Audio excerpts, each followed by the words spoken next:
Hello বন্ধুরা, good morning. কেমন আছে সবাই? আশা করছি তোমরা সবাই অনেক অনেক ভালো আছো, আর আমরাও কিন্তু অনেক অনেক ভালো আছি। তো সকাল সকাল দেখো অনেক আজকে জামা কাপড় কেচেছি, প্রচুর জামা কাপড় কেচেছি আজকে। মানে এই কয়েকদিনে যা যা জমানো ছিল না সব কেচে দিয়েছি, মানে অর্ধেকটা প্রায়।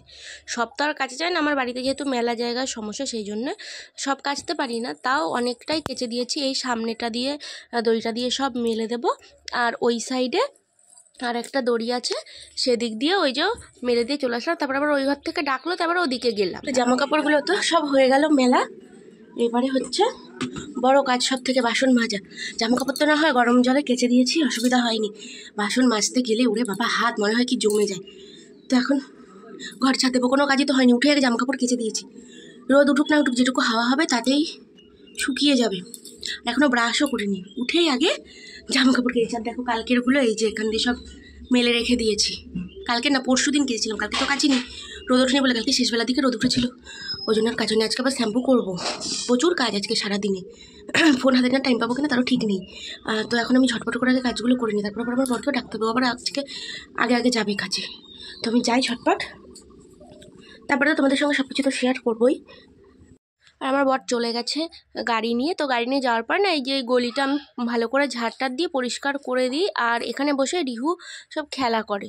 তো ওই জন্য পরিষ্কার না করলে হয় না। আর গাড়ির সঙ্গে এখন তো শীতের দিন, গাড়ির চাকার সঙ্গে সব একদম ঘাস মাটি ফাটি সব চলে আসে, কুয়াশা যেহেতু পড়ে, আর এই মাঠের এদিক দিয়ে আসে, তো ওই জন্য মানে গাড়ির সঙ্গে সব একদম ধুলোবালি চলে আসে। তখন তো কাদামাটি হয়ে থাকে, ওই জন্য গাড়ির সঙ্গে লেগে যাওয়ার পরে শুকিয়ে যায়। গাড়িটা যখন সকালবেলা বের করে তখন পুরো একদম মাটি মাটি হয়ে যায় সারা ঘরটা, ওই জন্য ভালো করে পরিষ্কার করে নিয়ে এখন রিহুর গাড়িটা আমি এইদিকে রেখে দেবো। দেখো গাড়িটা কিন্তু আমি একাই উঁচু করে করে নিয়ে চলে এসেছি। আর এদিকে রিহু দেখো খেলনা, কালকে গামলায় জামা কাপড় রেখেছিলাম, ওই জন্য এই বালতিতে করে রেখে দিয়েছি রিহুর খেলনাগুলো। তো এক বালতি খেলনা। আবার কদিন পরে দেখবো এই খেলনার কত কিছু আবার নেই, হারিয়ে গেছে, কোথায় কোথায় ফেলে দেয় সব কিছু, কিছুই খুঁজে পাওয়া যায় না। তো গোছানো হয়ে গেছে। এদিকে দেখো সবজিগুলো সব এখানে অগোছালো হয়ে আছে, এগুলো এখন গুছিয়ে গামলাটার মধ্যে রাখবো। তো পালং শাকটা রান্না করবো, ওটার গুছিয়ে রাখতে হবে না আগে।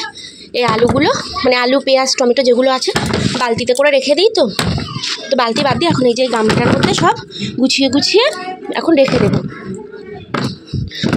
তো আলু নেই বলে না সারাদিন বসে রয়েছি, মানে সকাল থেকে বসে রয়েছি, কাজ ব্যস্ত হয়ে গেল। আর এখন একেবারে এই জায়গাটা ঝাড় দিয়ে পরিষ্কার করে নিলাম। তো ব্যাস দেখো হয়ে গেল আলু গোছানো। এবার সবজি কেটে রান্না করব। আর সবজি কাটতেও বসে পড়েছি। দেখো আজকে কিন্তু এই পালং শাকটা রান্না করবো। আর পালং শাকে দেখো এটা কিন্তু একটাই গাছ, একটা গাছ এতটা মোটা। তো আমি প্রথমে ভেবেছিলাম কি মনে হয় 2-3টে গাছ আছে এখানে, তারপরে কাটতে গিয়ে তখন দেখছি একটা। তো একটার পুরোটাও লাগবে না, হাফটা আজকে রান্না করব আর হাফ পরের দিন করব। আর যেহেতু আমরা একবার খাই, তো সেই জন্যে ওই অল্প করেই কেটে নিচ্ছি। অর্ধেকটাতে আমাদের একবার হয়ে আরও থেকেও যাবে। আর রাতের দিকে আমি যেহেতু শাক খাই না, খেলেও আমার বর একা খায়, ওই জন্যে অল্প করেই করলাম। আর দেখো সবজি কিন্তু আমার সব কাটা হয়ে গেছে, এখন আমি মাছ কাটতে বসে পড়েছি। আর আজকে নিয়েছিলাম হচ্ছে আমুদি মাছ। তো ফ্রিজে তো রুই মাছটা রয়েছেই, আগের দিন যেহেতু গোটাটা নিয়েছিলাম। তো রোজ রোজ তো আর রুই মাছ খেতে ভালো লাগে না, তবু আজকে পালং শাক দিয়ে রুই মাছটা দিয়ে করব। আর আমুদি মাছটা কেটে নিয়েছি, এটা দিয়ে হাতে মেখে রান্না করব। তো সব সবজি টবজি কেটে মাছও আমার কাটা হয়ে গেছে, সব ধুয়েও রেখেছি। দরজাটা দিয়ে দিয়ে আগে, গেলে বিড়ালে এসে না মাছ খেয়ে নেবে। তো এখন বিছানাটা গুছিয়ে নেবো, রিহু উঠে পড়েছে ঘুম থেকে। তো আমার সব কাজই হয়েছে, বিছানা তো আমার গোছানো হয় না, রিহু যেহেতু ঘুমিয়ে থাকে সেই জন্যে। পাশ থেকে কম্বল টম্বল সব তুলে নিলে না ঠান্ডা লাগবে। ওই যে দেখো আমাদের রিহু বাবু এখন উঠেছে, এখন বিছানাটা গোছাবো, তারপরে যাবো রান্না করতে। আর মাছটা বের করে রেখেছি তো ফ্রিজ থেকে, মাছটা এখনও মানে বরফ ছাড়েনি মাছটার, ওই জন্য জলে ভিজিয়ে রেখে এসছি, নাহলে এখনই রান্না বসিয়ে দিতাম। রান্না বসিয়ে দিয়ে তারপরে বিছানাটা গুছাতাম। যেহেতু মাছের বরফ ছাড়েনি, তো রান্না তো এখন বসাতে পারবো না। তো ভাবলাম ঠিক আছে তাহলে আগে এই কাজটা করে নিয়ে তারপরে অন্য কাজ করি। তো মশারিটা এখান থেকে বাবা সব চেপে চুপে দিয়েছে চারিদিকে। আগে জানলাটা খুলে দিই, তাহলে ঘরের ভেতরটা একটু আলো আলো হবে। আর কতদিন জানলা খোলা হয় না জানো, ওই রোদ ওঠে না, তো ওই কারণে জানলা খোলা হয় না। তো জানলাটা খুলে দিলাম, ঘরের ভেতরটা আলো আলো হয়ে গেল একটু। দেখো তো এখন আমি ঝটপট করে বিছানাটা গোছাই, পরে আবার কথা হচ্ছে তোমাদের সঙ্গে। তো মাছ দিয়ে যে পালং শাকটা কিন্তু হয়ে গেছে আমার রান্না করা। প্রথমে ভেবেছিলাম যে তোমাদের সঙ্গে শেয়ার করব, তারপরে রিহু ওই কার্টুন দেখছিল তো ফোনে, ওই জন্য ওর কাছ থেকে ফোনটা আনতে পারিনি। তো হয়ে গেছে, এখন আমি এই যে ধনেপাতা দিয়ে নামিয়ে নিচ্ছি। তো এই তরকারিটা কিন্তু খুব ভালো লাগে খেতে। আমার মা এভাবে রান্না করে, আগের বার ওই বাড়ি গিয়ে এরকম তরকারি খেয়ে আমার খুব ভালো লেগেছিলো তরকারিটা, ওই জন্য মার কাছ থেকে শুনে নিলাম যে কীভাবে রান্না করেছিল। তো সেটা শুনে শুনে মা বলে দিল এভাবে এভাবে কর। তো এটাতে রাঁধুনি ফোড়ন দিয়েছিলাম। তো মা যেরম বলেছিল সেরমভাবেই করেছি। আর দেখো এদিকে বসিয়ে দিয়েছি শিম পাতুরি। শিম পাতুরি বলতে সর্ষে বাটা তো দেবই, আর তার সঙ্গে একটু আদা রসুনের পেস্ট দিয়ে দিয়েছি। এদিকে দেখো বলেছিলাম না হাতে মেখে করবো, এই যে আলু কুচিয়ে দিয়েছি আবুদি মাছের সঙ্গে, আর হাতে মাখছি। আর মশলা বলতে এর মধ্যে দিয়েছি হচ্ছে সর্ষে বাটা, পেঁয়াজ, লবণ, হলুদ আর শুকনো লঙ্কা বাটা, আর অল্প সামান্য ধনেপাতা দিয়েছি। আর এবার এটা কড়াইতে দিয়ে দেবো। কলা পাতায় করে করলে এটা কিন্তু খুব ভালো হয় খেতে, কিন্তু কলা পাতা যেহেতু আমাদের এখানে কোথায় পাবো, আছে ওই বাগানের দিকে। এবার ওখানে গেলে না নোংরা, তো স্নান না করে আর ঘরে ঢুকতে পারবো না, রান্নাবান্না করে তারপরে তো যাবো স্নান করতে। তো রান্নাবান্না হয়ে গেছে, তখন গ্যাসটা সব মুছে নিয়েছি। আর কী রান্না করেছি সেটাও তোমাদেরকে দেখিয়ে দিই। প্রথমে দেখাচ্ছে এই যে এটা দেখো, যে হাতে মশলা মেখে আমুদি মাছটা করেছি আলু দিয়ে, সেটা। আর এই হচ্ছে শিম পাতুরিটা করেছি, সেটা হচ্ছে এই যে। আর এই যে পালং শাকের তরকারিটা দেখো, পালং শাকের তরকারিটা কিন্তু হেব্বি সুন্দর হয়েছে দেখতে। খেতে কেমন হবে জানি না, কিন্তু দেখতে খুব ভালো হয়েছে। সব কিছু ঢাকা দিয়ে দিই। আমার বর চলে এসছে বাড়ি, এখন স্নানে গেছে, স্নান থেকে আসলে তারপরে খেতে দেবো। আর এদিকে যে রিহুর দুধ গরম করে রেখে দিয়েছি, ব্যাস।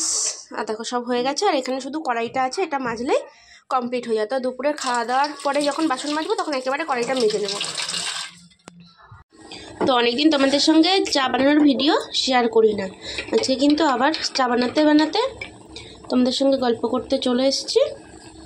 তো আজকে একটু দুধ চা বানিয়ে নিচ্ছি। দুদিন ধরে না দুধ চাই খাওয়া হচ্ছে, লিকার চা একদমই খাওয়া হচ্ছে না, কারণ আদাগুলো না সব বেটে ফেলেছি, আদা নেই ঘরে, এই জন্য খাওয়া হচ্ছে না। তো চাটা ফুটতে লাগুক। এখানে এই যে এই ছোটো কাপটা নিয়ে নিয়েছি, বলছিলাম না কাঁচের কাপগুলো তুলে রাখবো, তো ওগুলো তুলে রেখেছি। এখন এই যে আগে যেই কাপে খেতাম সেই কাপেই খাবো। তখন চাটা ভালো করে ফুটুক, আমি যাই ঘরে। তো চা বানানো আমার কমপ্লিট হয়ে গেছে, দেখো ভালো করে ফুটে গেছে। গ্যাস অফ করে দিলাম, এবার ঢেলে নেব।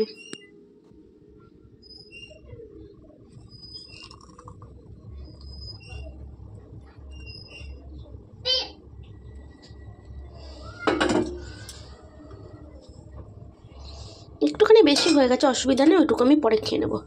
তো দেখো হয়ে গেল আমার আজকের গরম গরম ধোয়া ওঠা চা।